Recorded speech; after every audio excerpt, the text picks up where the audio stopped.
welcome to Imperial Advisor episode 38. So we're down a couple of people. Baz is still selfishly educating himself on Monday night, so we're missing him, and Andy couldn't make tonight. And so we're in a little bit of a, I guess, lull in terms of news-wise. There has been some of the Scorpion Pack stuff, and I think we'll probably cover that off maybe in the next show when we've kind of got the full set. But kind of something we want to pick up. We've had like a few really good questions just from people sort of asking us on Facebook and elsewhere, just sort of various questions, and a couple were really good, and I thought merited some sort of bit more in-depth discussion on the topic. So we're just sort of going to dive into those and see how we go. How are you guys, Owen, Justin? Good. Good. Yeah. Been playing much L5 or like sort of maybe the news itself in a little bit of a lull, or how you getting on? Bit of a lull. I've been playing a lot of other games, so just trying different stuff out. There's a lot of really good games out there, and school started back up, so I've mostly been kind of doing prepping stuff around that and making sure that my end of things runs well. Yeah. By and large, is life does have a habit of getting in the way. Much. Justin, how have you been? Yeah, grand actually. Much the same. The L5R going on at the moment. Not a lot to play. Not going to wars or anything like that. So yeah, like Owen says, there are a lot of other good games to play at the moment. So just taking the opportunity to play a few of those. Cool. All right. So first topic we're going to pick up, first question we had was from Guy Hancock, who got in touch and was... I'll read out his point. So, you've already shared some really useful information around tournaments with the Elemental Championships and challenges coming up. I think there are a number of people like me who have run local or club events and are now looking at running much larger ones. Some advice, guidance, experiences, all that kind of stuff would be helpful so that we run really good events. Also a couple of supplemental questions on big tournaments. What size do you go from 1 day to 2 days? It looks to me like 41 players, and so 5 rounds, then top 8, maybe the tipping. How many people are needed to manage the event, i.e. on the floor and during results? So, I mean, those are a few specifics, but I mean, let's dive into the wider topic of running tournaments. So I know a lot of people sort of, we were just talking about this before the show started, that there's, with FFG games, I think there's probably a bit of onus on players to make stuff happen in their local stores, and if not sort of run the events, certainly sort of, put pressure on the game stores to make sure that the events out there or they're buying the kits and that they're happening. Justin, do you want to lead off? I know you sort of ran some. I think you ran some of the intro stuff at your local store. How did you sort of get on with that, and what was your sort of first impressions before we let Owen take the floor for the next hour? Yeah, well, I mean, they were fine. I mean, FFG have a fairly established model at this stage, which is quarterly kits that go out. Stores organize and play for those. Then they have tiers above that of various tournaments for their various games with increasing prizes and prestige. Yeah, they do very much rely on just brick and mortar stores as their kind of their entry, their base for organized play. And they seem fairly content to let those stores, I don't know, kind of run themselves almost in terms of what they do with their organized play program. They certainly have quite a hands-off approach on the whole thing, and that, there are pros and cons to that. Certainly at the moment when we have very little news to talk about, and really anything to discuss. At times like these, you kind of wish for a slightly more hands-on approach, a bit more information coming out. But it's worked for them so far, and yeah, it's a system that just relies on store owners and tournament organizers to do the stuff, and and just takes kind of local enthusiasm for a game and provides kind of I suppose, low-level prizes for people for playing. It's fine. Sorry, Owen. Call me crazy. Something just really occurred to me there. Wasn't there meant to be a big global tournament on the same weekend as Worlds? I don't know, but there again, I think Is that sort of FFG's folded into the Elemental Challenge Series or something? Yeah, it's really hard to know because, I mean, this is part of the problem because FFG's communication is so spotty that I don't know. There could have been. I honestly can't remember, which says something. I'm getting old. Yeah, it's probably the first thing to go, so on and so forth. Yeah, probably. So Owen, I guess what's your take on that aspect of, I guess, the onus on players sort of to take up the mantle rather than, I guess, more formalized structures. You know, we were just talking about, you know, Friday Night Magic as sort of a kind of institution within that game that's kind of created a night that's kind of their own. It's hard for, like, personally I find like often the local shop plays on a weekday night in Dublin, and I'm just, at the end of the day, the middle of the week, it's not the night I want to be going out to kind of go to a shop and play games, unfortunately, and that's just that's the main obstacle for me. I was thinking fondly that I would really enjoy a weekend slot or like a Friday afternoon slot or something, rather than trying to be like, because you know when you're older and you have more commitments, you're kind of like, well, I don't really want to be out, like come home from work, then drive back out to the shop, then play my games, then go back home. It's extra hassle kind of in a lot of ways. So whenever you're relying on players, there's an argument for the weekly event. There's an argument for bigger monthly events that, especially in this area where there's tons of games for everybody, you can be okay. So we'll just have one monthly event for this, and maybe that's a better model because, given how FFG's kind of sort of interest level, or certainly amount of information and material they're putting out there, kind of waxes and wanes with the seasons. It would be good to have kind of, okay, let's have multiple kind of maintenance events, and a weekly event is probably too frequent in some ways, where you might want something closer to a monthly event. I'm not sure. I know for me, I find it difficult to galvanize myself to go out every week into Dublin, just because it's like getting around Dublin is more and more hassle because there's a deliberate plan to make Dublin impossible to get around, and that's what's killing me about it. That's kind of interesting because for me it tends to be the opposite, that I can do weeknights kind of fits into my schedule pretty easily, whereas weekend, because me and my wife are both pretty busy during the week, the weekend is kind of actually the time that we get to do stuff and spend time together. So if I say I'm going to be out all day on a Saturday, I mean, that's fine, but if it's kind of becomes every week, it's it doesn't fit our routine that as well. So then you get into the situation of, I think, particularly with a game that's maybe not got a huge, if your store doesn't have a huge base of players, you get that awkward thing of like finding a night. I mean, we had a thing with our local store in London of like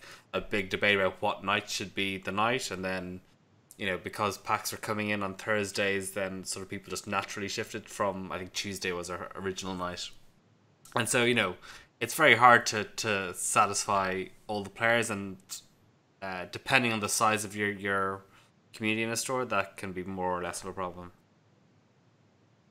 Yeah, I definitely think they need to be kind of thinking of, okay, what's the good model? Like, because a lot of people play a lot of FFG's different games, so you need to look at what's the model that players can rotate their value out of nearly, because what they're trying to do is go, okay, well, if you just play L5R, and I don't think any shops have a situation where that's the only FFG game they're playing.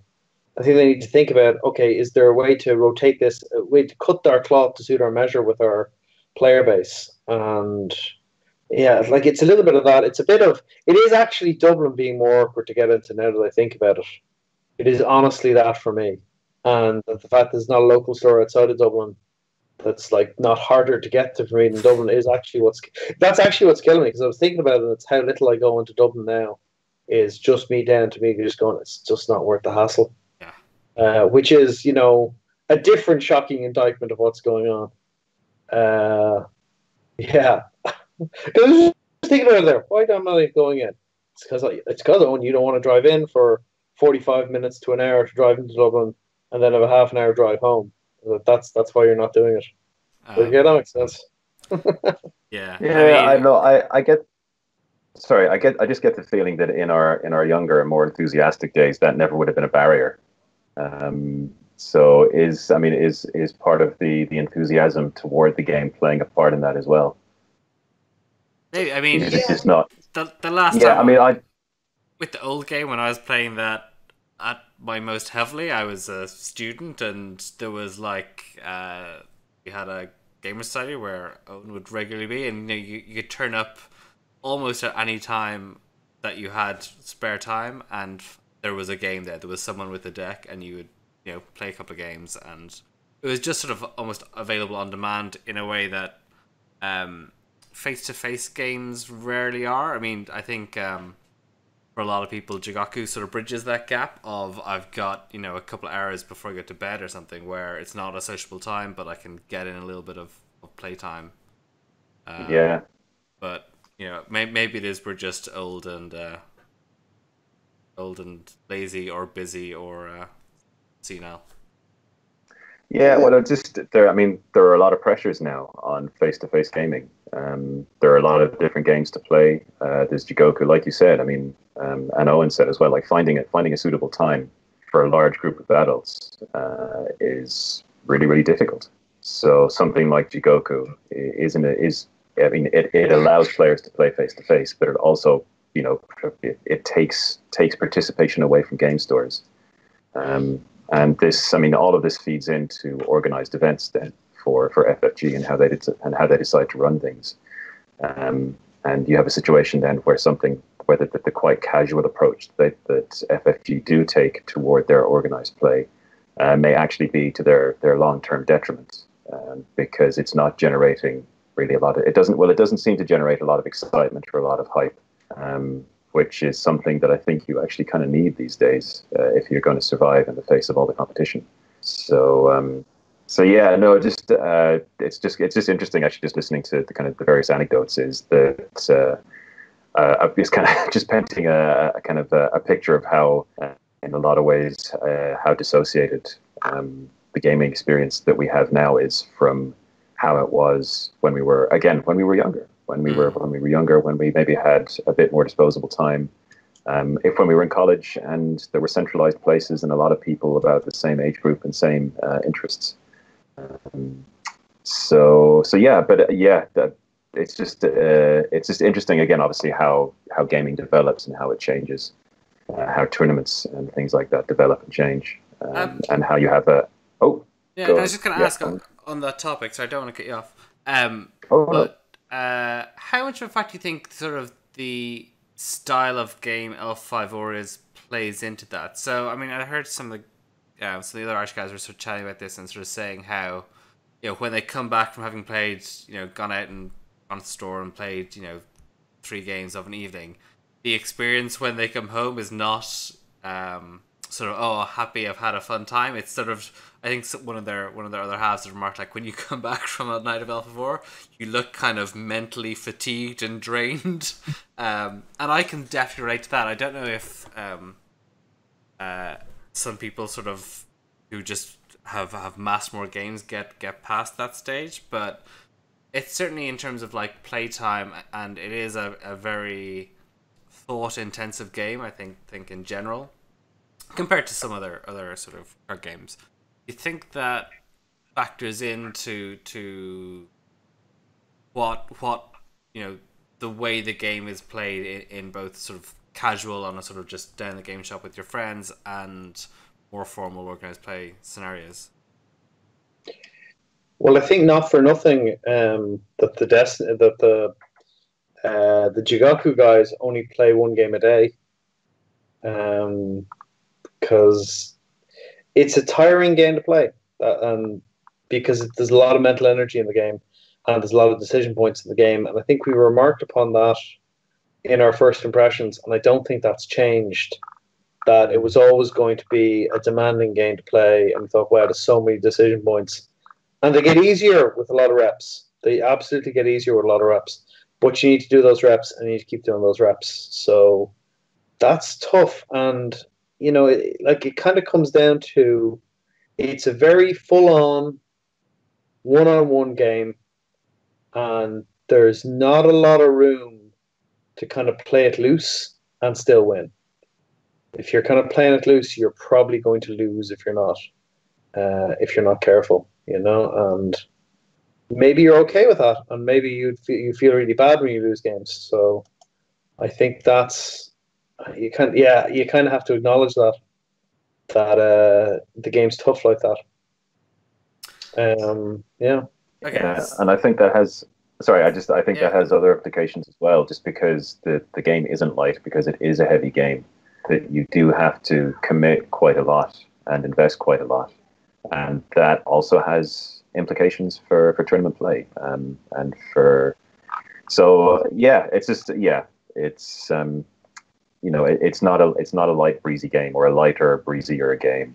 You can kind of easily pick up and put down, and kind of relax almost while you're doing it. It's super intensive, and while there's absolutely and definitely a place for that, too much of that can be very, very hard to take. It can just really tire you out. So I mean, Five Rings can move from a game that you play for fun to a game that becomes very, very burdensome in a lot of ways to play. Which again has implications for how often you run tournaments, how they should be organized, all kinds of things. So, anyway, just another small observation. Okay, we're sort of meandering, so let's just pull it back to that original question. So, say I'm running a store tournament next weekend, Eoin, or maybe guys. What is your your number one piece of advice? Say, do this or don't do this, for someone who's maybe run something quite casually, but not in a sort of more formalized sense. Roughly how many players are going to show up. Make sure you have enough table space for those players. That's the first thing. After that, you need to have figured out, can you get this done in one day? God, I hope so. You'll want to, as long as player numbers don't go above 40, you should be okay getting it done in one day. For a small tournament, most players won't want to do, or might be okay with just doing 5 rounds of Swiss or whatever, and just say, look, let the person on top of the standings wins at that point. Most of the time, unless there's some more serious prizes, very few players actually want there to be like a top 8 cut or anything like that. They might go to final. People might be all right with final, but that's pretty much all they're going to want on a single day event. And to be honest, playing more than 7 rounds of Alpha Vor using the tournament rules is difficult within usually the opening hours of a shop. Assuming the shop opens at 9 and wants to close by 6, you can get 7 rounds done in that time, but you'll need to be relatively well organized, and much more than that probably isn't doable. Now, you're given a bit of leeway about how you run your event if it's not like a Kotai or something. I'd have to check with the sanctioning level on an elemental challenge or whatever it is. But you're given more wiggle room for how you're going to organize it. So figure out how many rounds you roughly want. Figure out how many players there are going to be. Make sure you don't enough space for those players. And then after that, you want to look at, okay, how big is the shop? How many players can work around? If it's small, kind of sub 20, you're probably fine bringing along maybe just a laptop or a tablet and using something like Lotus Pavilion, which is a great app. and just do it to that. And instead of printing stuff out, bring in a printer. Just say, look, guys, I'll have it up on the pad if you want. But otherwise, you can log in with your phones and check it out that way. And that cuts down a lot of extra work for you. In terms of efficiency, that's really where I go. Events bigger than that require more infrastructure, more organization to deal with those greater numbers. So when I look at it, I'm saying, look, well, how big is your event going to be? If it's going to be kind of 20 people, run it yourself, maybe bring a laptop, and that's pretty much all you should need as long as you got decent play space. If you're running like a Kodai, it's different and it becomes much more organized. You also want tell people the event's going to start at 10 if you're going to be finishing up registration around 10:30 or something. Lie to people and tell them to be there, to make them be there a bit early. Not ridiculously early, but a bit early. And is there stuff you can do around like pre-registration of either players or decks or both, or you know, at what stage do you think that becomes quite imperative? You can do, depending on how big your event is, you can do pre-registration. Like if there's 20 players, whatever, you don't really need to pre-reg people.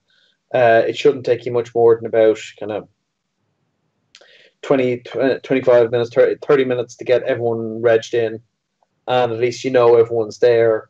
Whereas if you pre-reg people, you got to sign people off, you can be waiting for people. If it's a small event, just pre-reg everyone there. You know they're there. If it's a big event and people have had to buy tickets, at that stage you're into, well, everyone pre-regged. And at that point, you need a registration point where people are going to come up and sign off and be, this person's here, tick their names off in the box. So when you toss everything in Lotus Pavilion or whatever software you're using, you're not left with a situation there when all of a sudden, I've got 15 tables with only one player at them. And let's start dropping people, you know? You don't want that. So you want a way to double check off it if they've had to pre-register.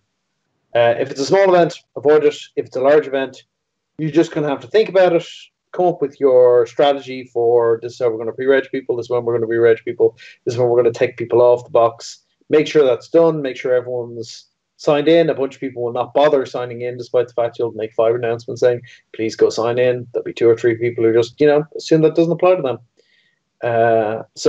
Do that, seat everybody, and that's the first thing. You seat everybody, you go to start the round, you ask everyone if they've got an opponent, people stick their hands up, start the round, go around to those people and sort them out, see what the problem is. Repair if necessary, but if you can avoid it, just get them a win. Unless 2 people are sitting at 2 different tables when they should be playing each other, then put them back together and just get them playing. You want to avoid pretty much all the time having drag and delays in the event. Delays are going to happen. You're going to have to repair a round. You're going to have to, kind of undo something or stop something at some point. But it's best if you can just start playing, get everyone else playing, and sort out any individual problems as they crop up. And hopefully people will notice there's a problem. Not, I played the wrong opponent. And you're like, you know what? I played the wrong opponent. Like, which we've had that. And I go, okay, I have no idea how to fix this one, but sure, let's see what we can do.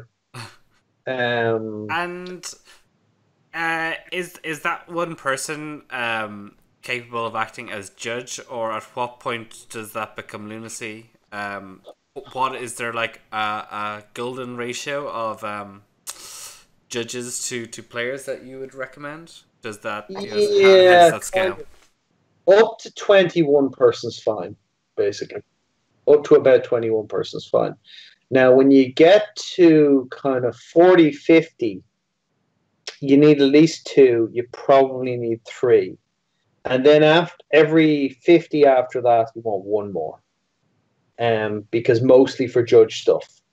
Your core team is your head judge, who handles the rulings, your basically data entry guy, who's handling putting names in, putting results in, everything, and then your TO, who's kind of wandering around doing everything else that needs to get done. Make sure everything is out, do the announcements, tell people where to go, and so on.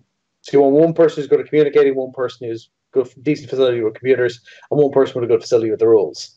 And then after that, you generally add more rules guys, because that's the thing that'll crop up. And then those people have to be flexible about doing other stuff during the day.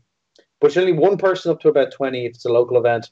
And then when you're running a Kodai, you want to start with a solid team of 3 and then just keep adding people on then as it goes. It'd be nice as well if you have enough staff to maybe give people a break because it can be a long day.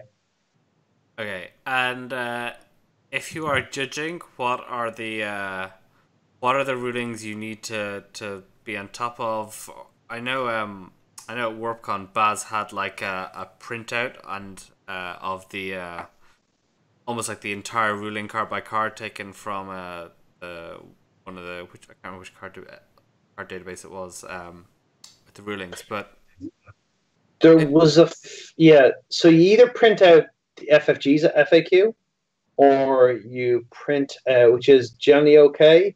There is often a better player maintained one, but I'm not sure if anyone's maintaining the player one at the moment. Like my solution is just to have John there, and that works fine. And then Baz will have typed up and printed out a list of all the rulings. So it's just like, yeah, awesome. I just list like my thing is bother John or bother Baz and ask them where you get the stuff, and they'll tell you where to get it. My stuff is mostly organizational, kind of in parallel to that. I'm the guy shouting at people, telling people where to go. And as Flora says in chat, 50% of questions at Madrid were about shameful display. So you could go up to a table and if someone pointed shameful display and started to explain, you just go, yes, so long as one of them changes. But I mean, I think all your judges need at least a proper working play knowledge of the rules. Ideally they should be playing the game themselves. I mean, we had incidents in the States where there were judges who had no familiarity with the game whatsoever and were trying to interpret rules documents on the fly on the day of the event, which led to some confusion and some bad rulings. So you do want judges that know the rules, and a printed copy of the available rulings is always advisable, as well as internet support if it's there. And in terms of sort of floor rules, what I think actually Baz has put up. I believe there's an article on the site about sort of a unofficial floor rules document. But what are the things that you found come up quite a lot in that regard?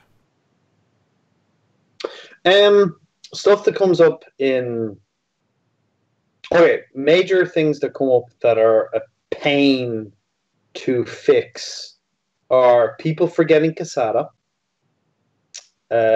players occasionally doing stuff you shouldn't do, like, I discarded too much fate or didn't take enough fate, or like difficult mechanical problems to reverse. I discarded a card from his hand. I shouldn't have won that challenge. I forgot the favor. We forgot to claim the favor. And they're all things that a judge is going to need to have a good answer to, which the floor rules don't exactly cover, because the penalties are either nothing or game loss, which in some ways is you're out of the tournament. So you need to have developed answers for that about how you're going to handle it. I know Baz and a couple of other people have been putting, Baz and some of the other guys on the forum, on the Facebook page, have been putting together a set of proposed floor rules to cover mistakes like that, which aren't really covered properly in the other rules. Common rules questions, well, shameful display, there's occasionally ones about embrace the void that are technical enough and quite tricky. There's some stuff that isn't really covered by the rules, like what happens if a character dies during a duel, which can happen. And yeah, there are other stuff. Mainly, I would say look at some of the Oracle questions that have cropped up before around reversing mechanical misplays and stuff, and what's your policy on?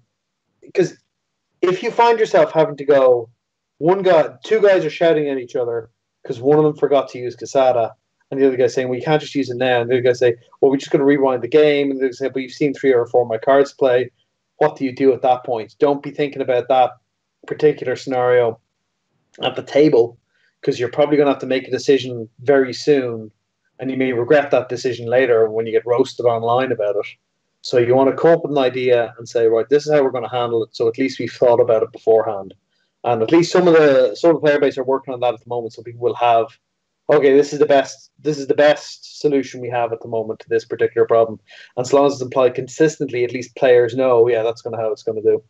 Hato, our friend, has a good question, which is: in the case of a floor rule versus a general rule, i.e., the end of round or time limit after round is called, what should prevail? Do you mean like floor rules versus general rules, end of a round or time limit after, like how you resolve, like if there's a conflict between what the floor rules say you resolve with at the end of the round, or the general rules? Not sure. Maybe I'll clarify. Yeah. Yeah. So and I don't know what I was going to ask there.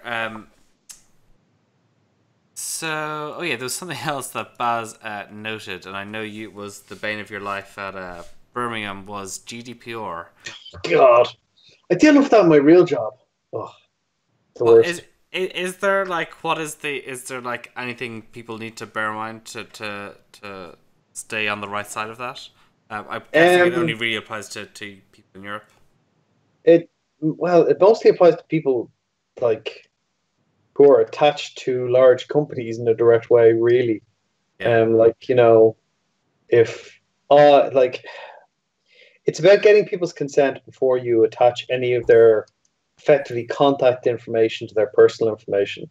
So if you have someone registered at an event, unless they consent, you can't say that they were there because that locks into the event. It's like the legal cases around it kind of haven't sort of happened yet. Like I've seen weird stuff like it's okay to have people's personal information on a device so long as the device is encrypted, so only you can access it.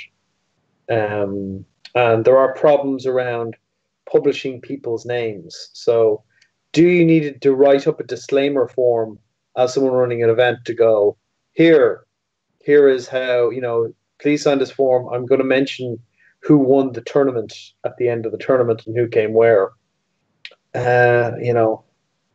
You do need to do that, but it's a bit of people aren't exactly sure what's going to get you in trouble versus what isn't going to get you in trouble. People tend to be very cautious about it as a result. So it's mostly look about what if you're running a Kodai, look at what FFG have said to do. If you're running a local event, just say to your players, probably at the start, is everyone okay with me publishing names of people who are here?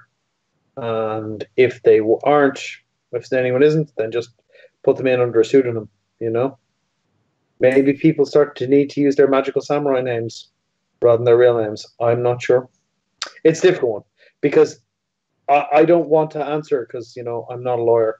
Yeah. And I know enough to be that it's like, okay, this will probably shake out differently than how people think when the court cases start happening. So Hada has sort of just added a little clarification on his earlier question about floor rule versus general rules. So say there's a floor rule saying that there's a strict time limit after time is called. Should that prevail over the fact that the standard ruling state that the players should play until the end of the round and count points? You got to go with the floor rules and that. You've got to go with the exception-based rules and that. And like the general rules are there for more or less kitchen table play. More or less. So you've got to look at the specific floor rules and see what they're telling you. Because you got to pick one, and I would pick the floor rules and that.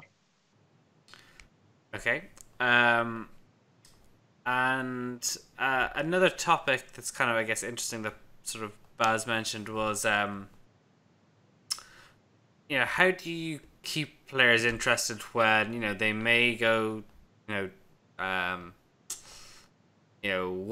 or 1-3 and be effectively out of the tournament. I know actually something that the Kodos did quite well is sort of structuring their prize support to sort of let people drop out at points, or having side events that give them sort of options to still play if they want to and find and get something new to play for in those scenarios. What do you think sort of works well for keeping players sort of interested and occupied when they may be out of the running? Keep the event short. If you're running Coda, there's plenty of prize sport built into different levels. People can go play that. Some Codas are at conventions. They can always wander off and do something else at the convention. If you're running a 5-round tournament in your local shop, people should be okay playing 5 rounds. And if they're not, they're bored at 4. They can just wander off, take a drop, and away they go. And that's not a huge problem. For bigger events, you've got prize sport. For smaller events, don't have them so long that well, I'm on 2 and 3 in round 5. Only 2 more rounds left to go. But don't be playing 7-round event with 20 players. Don't be playing 7-round events. There's no call for it. So yeah, just keep the event snappy as you can. That's a lot of time between games is often what really disappoints people, particularly if they got hockeyed and lost very quickly. So you want to avoid that as much as you can, and if you can,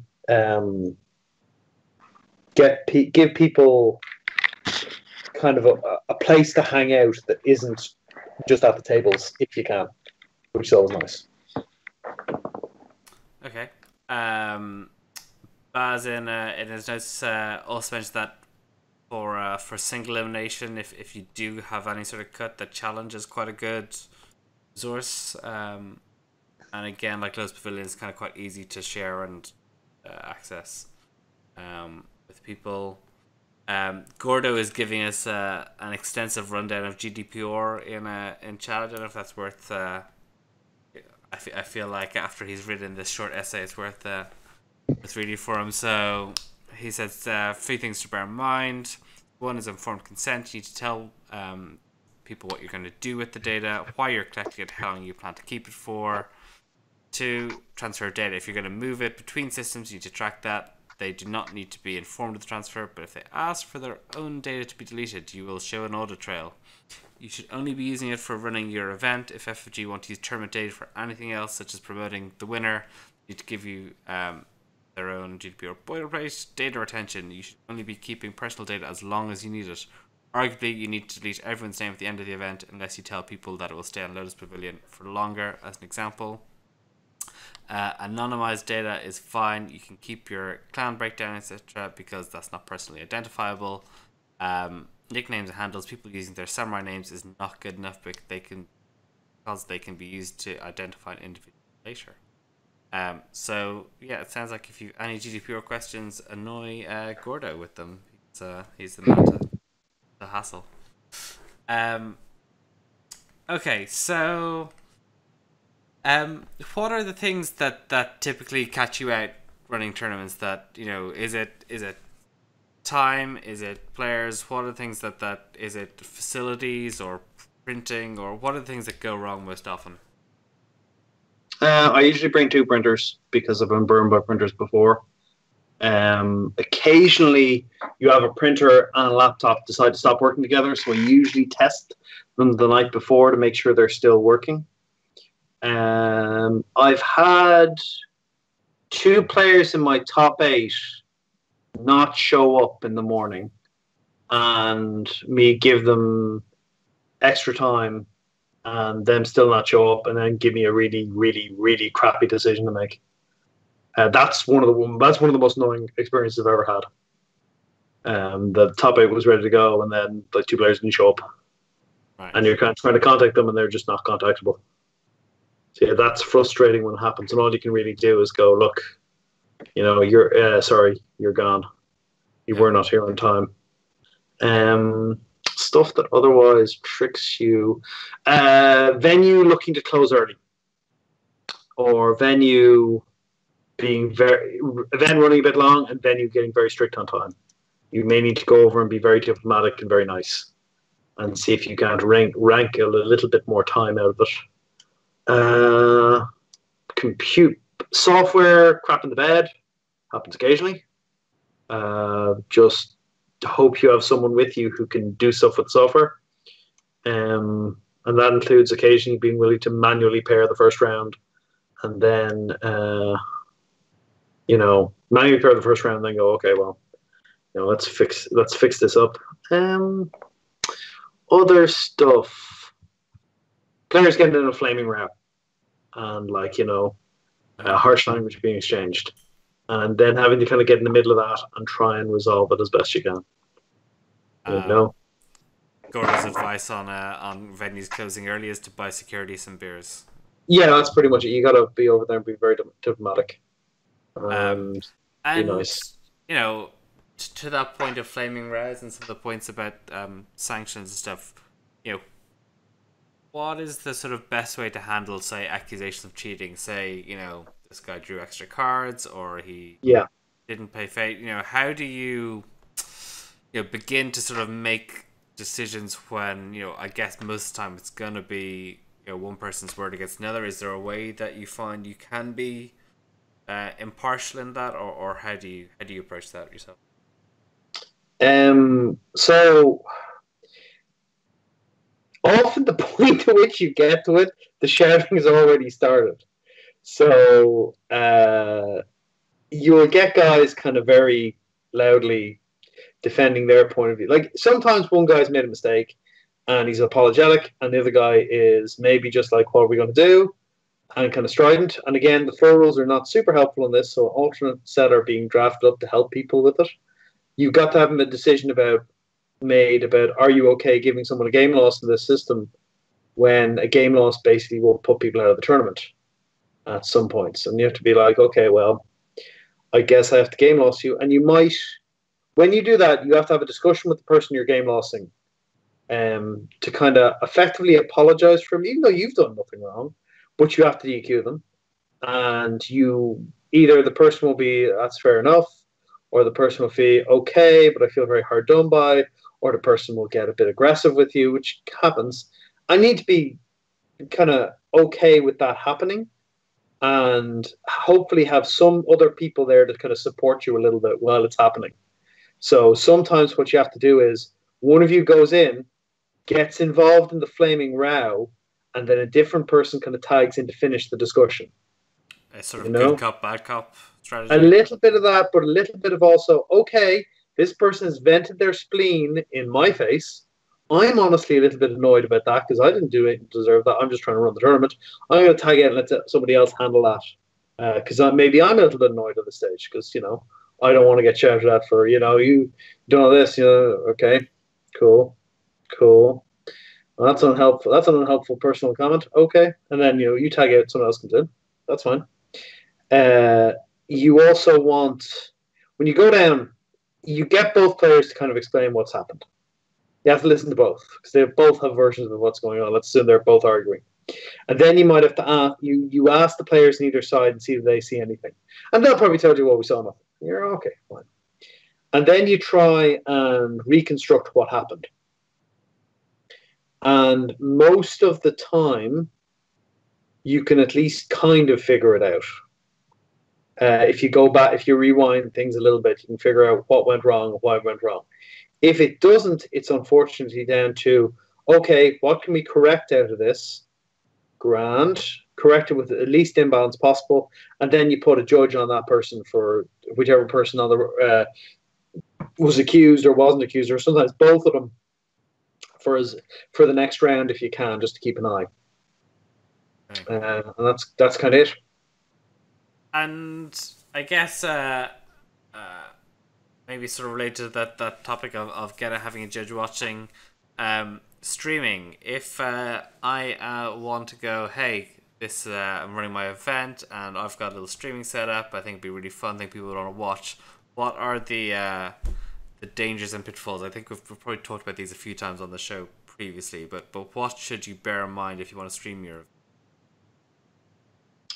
event? Make sure there is power and internet available. Make sure the lighting in the area is conducive to having cards on the table. Either not too bright, not too dark. Direct angle is really important lights as well. Actually, it's worth mentioning that what is often a good angle for the camera and for the power and the laptop is the wrong angle for the light. So yeah. So you've got to make sure that, like, I think some places do sort of matte sleeves now, so you can reduce the glare. But like putting a light directly above it, which you'd think would be a good decision, is often not a good decision. So Yeah. just in terms of glare, if you can mic up people talking over it, that adds a lot to it. If you can mic up the players, that adds something to it. You will have at least one situation on it when someone cheats, most likely by accident, and the stream explodes. And it's like, someone fix this. This person cheated because I want that other person to win, you know? And you'll get that. I You'll think get that's an interesting topic that even in games we've seen being active judged by experienced judges, that there's quite a lot of complexity, and it is not uncommon for something to get missed at some point. And when you have a stream of maybe 20 or 30 or 100 people watching, someone's going to pick that up, and someone's going to be able to rewind that and check that. And I know when we've discussed this in the past, most of us are generally the belief that the vast majority of these are genuine accidents, and I think even some of us have probably been in situations where we've sort of not realized until after the fact that we've made mistakes. I guess almost, I know from conversations with yourself and John, and John in particular is often very reluctant to have streaming because he knows that's often the fallout, and it can reflect quite poor. It can reflect on a tournament in a negative way that is probably quite undeserved in it. the way it Is the usually shakes solution a out for thick John skin, is, or what do you think? well, the way it usually shakes out for John is this: John will be judging a game. Someone will come over and ask John a rules question, and that is the moment they will take to break the rules. When he is answering a different question, I guarantee you that the majority of the cases, that's usually what happens. Someone comes over and asks John something else. John answers that question, turns back, and they've already cheated and moved past cheating. And he probably hasn't spotted it because his attention isn't perfectly focused on the game, because he's often people come over and ask him different stuff. The other factor is that stream isn't always right, but will have enough confirmation bias that they will all immediately jump to, hey, we should do something. And it is you'll get the peanut gallery in all over the shop, and people with agendas in all over the shop as well. So John particularly dislikes it because he feels it's people who aren't at the event sticking their oar in about how the event should be run, while having no stake in it running, aren't there, aren't tired, aren't whatever else, and are just like they want to see a certain amount of drama or a certain amount of trouble in some cases. And some of them are genuine and want the game to be played properly, but other people are to a certain extent looking to cause a little bit of a ruckus, because there's definitely that factor out there. I mean, the impression is it's a little bit like some of the sort of judging type decisions of arguments or people getting angry. Is like, you sort of just need to think through the scenario of, if this happens, how am I going to handle it? Or am I going to say just stream comments are not part of the event? That's I'm not going to follow up on them if there are accusations, because I've got enough to be doing running the tournament. Or take a position that if that happens, I'll go through and try and fix it based on that. But I think to what you're saying, a lot of it is like, think through these scenarios in your head before they come up, and then have a plan of how you're going to respond. Pretty much. And I mean, you'll always have stuff go wrong for you. Just that's the way people miss rules, whatever. It's a busy game, lots going on, and unless you're willing to put someone monitoring the stream, you won't know necessarily if the stream catch something, So you then need to put a member of staff in that, and most people are down staff already, and particularly at the end of the day when everyone's a bit tired, you often don't have someone there to watch this stream and tell me if the stream spots anything. Often not the case, and you get situations where people call people at the event to tell them something has gone wrong. Yeah. Okay, and to bring Justin back in, I guess Hey, Yeah. as a player, what are the things that tournament organizers, judges, the people running events can do that make your life better, make your tournament experience better? What are the things that really signal, either when you arrive in, I'm gonna have a great day at this tournament, or at the end of the day saying, that worked really well. I think a lot of it's just what Owen's been saying. You know, planning the whole thing out is really important, and knowing what you're aiming to hit is really important. If you're running it on a site that you're familiar with, like in a shop, then that's your ground and you're going to be pretty comfortable there. If you're running it off-site on somewhere new, then you want to make sure that you'll have sufficient time to run the event. You're not going to get kicked out.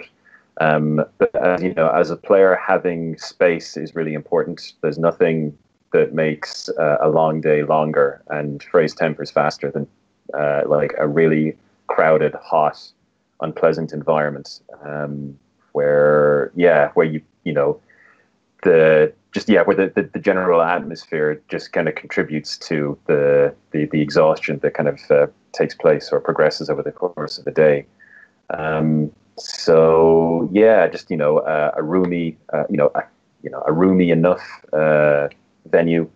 Amenities. I mean, you want to make sure that you've got proper toilet facilities or sufficient toilet facilities for what you're doing. Like if you're cramming 40 players into a shop that's got one toilet, you're going to hit problems at certain points during the day. It's really just, make sure, when you're planning it out, make sure the venue is capable of sustaining the numbers that you expect, and maybe even slightly over that. Apart from that, you want people with clearly defined roles doing stuff. You want your tournament organizer, who is basically the general troubleshooter.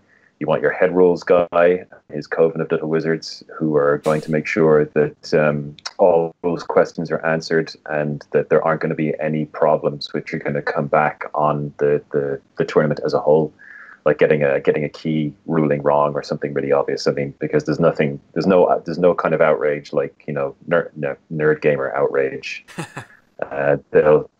People will get genuinely angry that that a ruling was missed or misunderstood or misinterpreted or whatever. So make sure your judges are on top of things, and the data entry guy. And I think to that point, just about getting rulings right, I think judges shouldn't be afraid to take their time and not feel pressured or rushed to get a ruling instantly off the top of their head. That if they need to look something up, they should make sure, because particularly a lot of stuff that someone walking away saying this judge screwed me over, he gave me a roughing the passer call and Clay Matthews was screwed over is not as good as getting the call right, and totally. This is time. If it takes 5 minutes to get the correct ruling, that's like, as players will 1000% prefer that. Obviously, the tournament organizer might be tearing his hair out if there have already been delays, and now you've got judges making sure, being very fastidious about their responsibilities, and adding on more time to the event. But a lot of the time, even if it takes 5 minutes to resolve a ruling, the game is going to end before the time limit anyway. So just take the time to make sure you get the ruling right. Honestly, players really appreciate that. Genuinely do. Just take the time to do a proper job. And it also, like, the importance of your data entry and tech people cannot be overstated, because when I've been at catastrophic events, like events that have gone catastrophically wrong, it's always been tech that's done it in. So things like as Owen said, bring 2 printers, make sure you've got extra printer ink and extra printer cartridges. Check that the printers work the night before. Make sure you've got enough paper. All these kind of things, just hope so that your internet stays working when there's extra 40 gamers all jumping onto the network at the same time. Yeah, absolutely. But I mean, from that point of view, like, making sure that you have hard printed copies of the rules is really important as well. Just have hard printed copies of the rules, rulings, floor rules, so that if there's a power cut, if the world is coming to an end, at least you can finish this tournament, with integrity and in full and in good conscience. Yeah. So yeah, and anything else? I don't know. From my experiences judging, like Owen said, if you can have one extra person above and beyond what you think you're going to need, one or two, just so you can rotate judges and give judges a break every now and again, because it can be exhausting. Make sure you've got adequate water and some snacks for your judges as well. It's finding time for food. Any kind of food break can be quite pressing. It just doesn't always happen. There's stuff to be done. Thank them at the end of the day with pizza or beer or their drink and/or snack of choice. Yeah, absolutely. You might want them again in the future.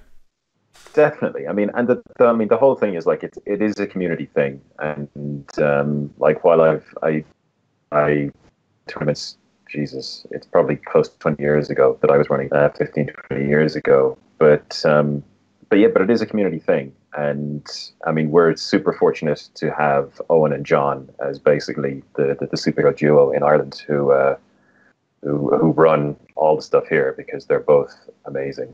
And I'm not just saying that because you're on the stream with me. If anything, the opposite. It's hard to say it without on stream. It's very, very tough. I would take any opportunity. On the topic, thank you very much, Justin. That's much appreciated. I will take it in the bad grace, though. Irish people take all compliments. Oh, absolutely. On the topic of pizza, make sure that your pizza, the place you order from, isn't so hipster that they don't cut up their pizza. Because that was the worst thing about Cork. The pizza was lovely, but they were hipsters and didn't cut up their pizza. Yeah. You're getting the low down here, the nitty gritty. Really getting into the details of how to get it right. Yeah. And actually, I think Baz has sort of outlined a bit of an article which is gets into a lot of the real detail of a tray for people to leave result slips, micros for announcements. So almost like a little checklist of things to do, and that may become an article on the site in the not too distant future. Just if I can interrupt on the subject of streaming, actually this has been noted in chat as well by a couple of the guys. The real question with streaming is you've got exposure, almost guaranteed exposure, because people are interested in watching games, versus the potential that something goes wrong on the stream and it turns into a public relations catastrophe for your event. So it is kind of a risk-reward algorithm that you're running a little bit there. You have to make a decision as to whether the increased exposure from streaming for your event is worth the possibility that something goes wrong and half of the L5R playing world jumps down your for being, incompetent, evil. So corrupt. But that's exactly. That's just a choice you have to make. The exposure is great and it's great for the game, but if something goes wrong, I think something probably more tournaments should look at if streaming. Streaming is tricky because you need to have good internet, and if you don't have commentary, it can be hard to follow what's sort of going on a little bit. And I think a really good option for people is to record your games, and then you, in your own time, you can sort of work through them, add commentary, with you and a friend, or however you want to get your setup, and upload to YouTube. And I think again, there's an audience there of people who want to see games. I think there's always an attraction of live games and paper games as an alternative to Jigoku, which is great. But if the practicalities of actually getting a live stream up are tricky, that is always an option you should consider. Okay. A couple of options of don't stream your Swisp, just do a top cut if you do that. Any other last words of wisdom or advice for people running tournaments, Owen?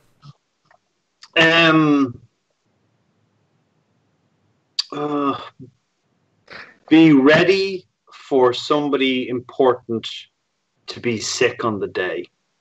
It doesn't happen very often, but if it does happen, you can be completely wrong-footed.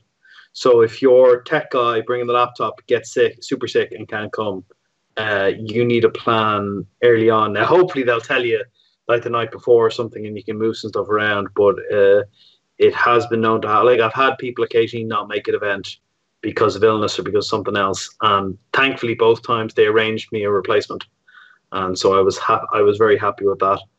And keep moving forward as best you can. Don't agonize over something that's gone wrong when you can't fix it anymore.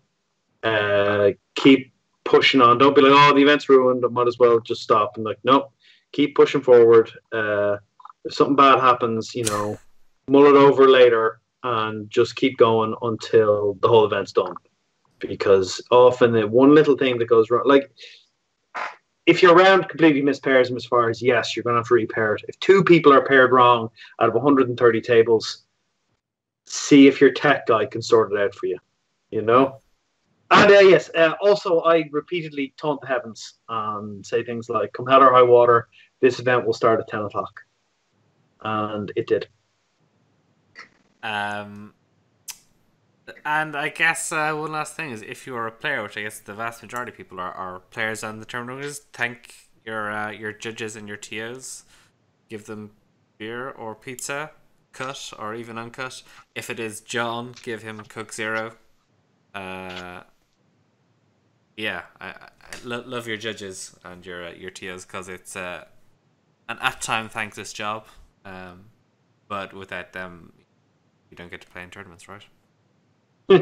Correct. Okay, so there's another question that came out that was kind of just an interesting one. I think it's a shorter one than that. So I guess I'll just throw it to you, because I think it was kind of interesting. We sort of touched on a little bit when we talked about sort of the style of game that L5R is, and the sort of intense decision making and so Maddie Casper asked, one thought I'd love to see you guys talk a bit about is fun deck potential in L5R than just competitive, because I think we're finally getting to enough of a card pool where such a thing can exist. But there's been more of that lately, where you see weird cards, and I love it. Yeah, I'd say I love the show. What are your thoughts on this? Because it's sort of something that it's quite.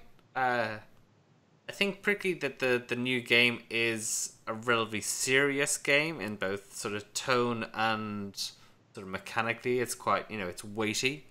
You think there's sort of room for fun in the game, or sort of novelty decks, or what are your thoughts on that? Is there anything you've played with or ideas you've played around with that sort of fit that category, and is that something you'd like to see more of? Justin, do you want to take that? Well, yeah, I mean it's an interesting question. If you're playing competitively, then no, there is no room for that kind of stuff. Because you are looking for optimal builds and optimal play at all stages. So so a fun deck by definition is not going to be competitively oriented, and because of that, that's actually kind of freeing in a lot of ways, because in a lot of ways you now get to determine the parameters for success for your own deck. Now, again, if you're taking it into a competitive setting, you're probably going to lose an awful lot, because you will be facing highly tuned decks which are focused on winning where you aren't. So if that doesn't bother you, then super, that's absolutely fantastic. We'll love you for a nice easy win, and you get to have your fun. I'm thinking back to how old Five Rings used to handle this, and there were some genuinely memorable instances. Okay, so in old 5R Cotes, there was an honor competition, which was it was set at the tournament organizers' behest. Like the conditions were set, And sometimes it would be the best theme deck or the best cake or the best costume or, something like that. And I remember I think it might have been the Euros in Dublin, actually. I sat down to play a Crane player, and he had the greatest theme deck I have ever played against or even heard of. It was stunning. So he had 4 events in his deck. So in old 5R, in your Dynasty deck, there were cards called events. And I suppose the closest analogy would be they were like holdings that you flipped, and they did something and then they went away. But so he had 4 events in his deck, and each one of those events represented a Shakespearean play. And I can't remember the plays off the top of my head. I presume Hamlet was one of them, Romeo and Juliet, other things like this. So the first event that flipped in the game determined which play he was going to play out for that game. And for the rest of the game, he drew cards and delayed for as long as he possibly could. Like just, Fabian tactics, just did everything he could not to lose until he had the cards in hand to play out his play. And then in a single turn, he'd have, if it was Romeo and Juliet, he would have 2 characters on the board who were lovers in the story. And he would play cards from his hand that would basically describe Romeo and Juliet as a story. And then he would say, "That's it, I'm done, thank you very much." And that was it. So I mean, like the Five Rings game we have at the moment absolutely has the scope for that kind of stuff. And because the game can be played very, very slowly, if you want to, not in terms of just stalling or anything, but you can take a long time to play a long, involved game. You can absolutely do things as inventive and crazy as that. And as the card pool expands, then obviously the range of options for doing things like that is going to expand as well. So I mean, in terms of like playing team decks, playing clan decks, or playing kind of fun decks, yeah, absolutely, the scope is there. But you need to be aware of what you're walking into if you're going into competitions, because I'm a competitive player. I love the idea of theme decks, but I get so disheartened and so sad when I get repeatedly crushed. I can't help it. So I tend to get scared away from things like that, and I wish I was not that kind of personality and could enjoy playing a theme deck or playing a fun deck more. But yeah, no, I mean the scope is there, and as the card pool grows, that's only going to get more and more. Things are going to open up more and more. But certainly, I mean, you could absolutely have, you could have a competition where the aim isn't necessarily to win. The aim is to tell the best story with the cards in deck that you have. Yeah, absolutely. Like set your own parameters for fun. It's more than possible, and that's it. I mean, that's what you're doing. So. Yeah. Oh, and what's your take on that aspect? Do you think that's something want to see more of? Is it something that maybe not in sort of competitions, but we could have more sort of side events with specific deck building rules that are changed for this? What is there something you'd like to see, or that strikes you around sort of injecting more fun? If multiplayer could be made really fun, that'd be awesome.